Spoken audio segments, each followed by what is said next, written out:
හයි guys ඔන්න අද අපි ආවේ මිහින්තලේ සැඟවිලා තියෙන කළු දිය පොකුණ බලන්න. මේ ප්ලේස් එක ඓතිහාසික වශයෙන් ලොකු වැදගත්කමක් තියෙනවා. යමුද බලන්න. අපි දැන් මේ පුංචි පඩිපෙල් ටික නැගලා යද්දී හරිම නිස්කලංක පරිසරයක් තමා පේන්න තියෙන්නේ. මේන් රෝඩ් ඉඳන් බලද්දි නම් විශේෂ දෙයක් පේන්න නෑ. හැබැයි කැලේ මැද්දෙන් යද්දී කුරුල්ලන්ගේ සද්ද විතරමයි ඇහෙන්නේ.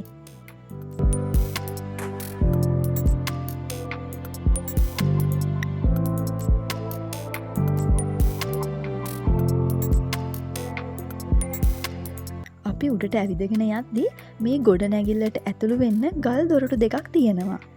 අද වෙද්දී අපිට දකින්න තියෙන්නේ නටඹුන් විතරයි.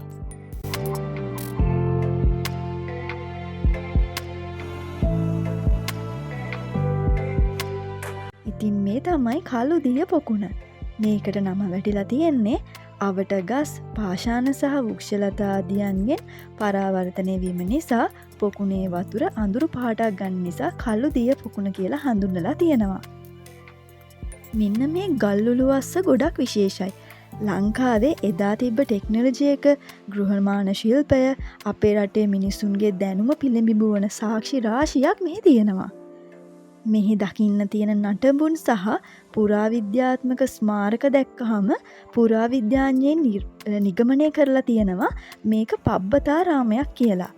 ඒ කියන්නේ කඳු පන්තියක් පාමුල නිර්මාණය කරලා තියෙන විහාරාරාම සංකීර්ණයක් කියලා.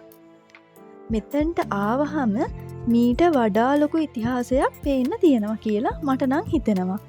මොකද භෞතික සාධක වලට වඩා ආධ්‍යාත්මිකව බැලුවහම දැනෙනවා. අනිවාර්යෙන් ඔයාලත් මෙතනට එන්න. සමහර විට ඔයාලටත් මේ තියෙන හැඟීම නිහඬ නිස්කලංකකම දැනෙන්න ඉඩ තියෙනවා. මේ භූමිය තනිකරම කළු ගලින් තමා නිර්මාණය කරලා තියෙන්නේ. මේ උළුවහු ජනේල මේ සියල්ලම කළු ගල් කුට්ටි වලින් තමා නිර්මාණය කරලා තියෙන්නේ. මේ කුටියේ වහල පවා තනි ගල් කුට්ටි වලින් හදලා තියෙන්නේ. මේ ජනේල උළුහල් වල සියුම් කැටයම් පවා පේන්න තියෙනවා. මේක භික්ෂු කුටියක් කියලා පුරාවිද්‍යාඥයන් විශ්වාස කරනවා.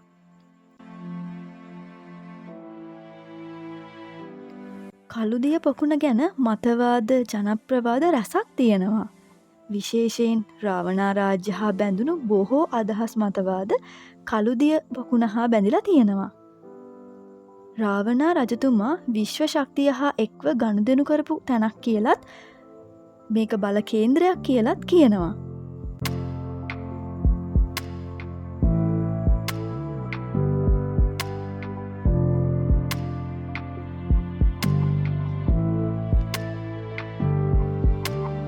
මෙන්න මේ කළුදිය පොකුණ අඩි 170ක් විතර ගැඹුරුයිත් කියලා කියනවා.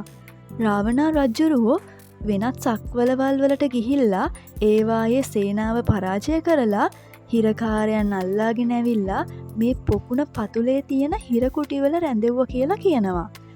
ඒ වගේම මේ පොකුණේ 4 කොනෙන් ඇතුන් 4 දෙනෙක් මේ කුටිය ආරක්ෂා කරනවා කියලා බොහෝ අය විශ්වාස කරනවා. තව මේ පොකුණ පතුලේ මාතලේට උමගක් තියෙනවා කියලත් කියනවා. මාතලේ තවත් ආරණ්‍ය සේනාසනයක් හා සම්බන්ධයි කියලත් කියනවා. ඉතින් අපි මේ අතීතයේ ඉඳන් එන සියලුම කතා එකපාරටම බැහැර කරන්නත් බෑ. බොරුයි කියලා පිළිගන්නත් බෑ. මොකද අපි දැක්කේ නැති නිසා. ඉතින් කළුදිය පොකුණ කියලා තියෙන්නේ ඔයාලා නැරඹියම යුතු අතිශය වැදගත් ඓතිහාසික ස්ථානයක්. නමුත් මේ භූමියේ කැණීම් කරලා තියෙන්නේ පොඩි ප්‍රදේශයක විතරයි. කුඩා චෛත්‍ය, භික්ෂු කුටි, විශ්ව ලෙන්, ගල් ලෙන් බොහෝ ගොඩනැගිලි සංඛ්‍යාවක් හම්බ වෙලා තියෙනවා. නාසා ආයතනයෙන් පවා ඇවිල්ලා මෙතන ගවේෂණය කරලා තියෙනවා. මෙතන භික්ෂූන් වහන්සේලා අදටත් භාවනා යෝගීව වැඩවසන තැනක් කියලා තමා කියන්නේ. ඉතින් මේ පරිසරයට ආපු කෙනෙක්ට මේ පරිසරයේ වෙනස්ම වූ නිහඬ නිස්කලංක විශේෂිත වූ ආධ්‍යාත්මික හැඟීමක් දැනෙනවා. මෙතනට කවදා හරි කෙනෙක් යන්න ඕනි තැනක්.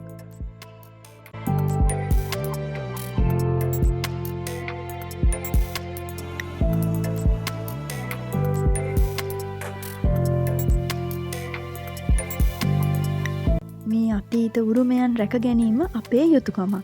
හෙළ රජ දරුවන්ගේ විශ්මිත තාක්ෂණය සඳහා විදාපාන උරුමයන් ලැබීම ලාංකිකයන් වශයෙන් අපිටත් ආඩම්බරයක්.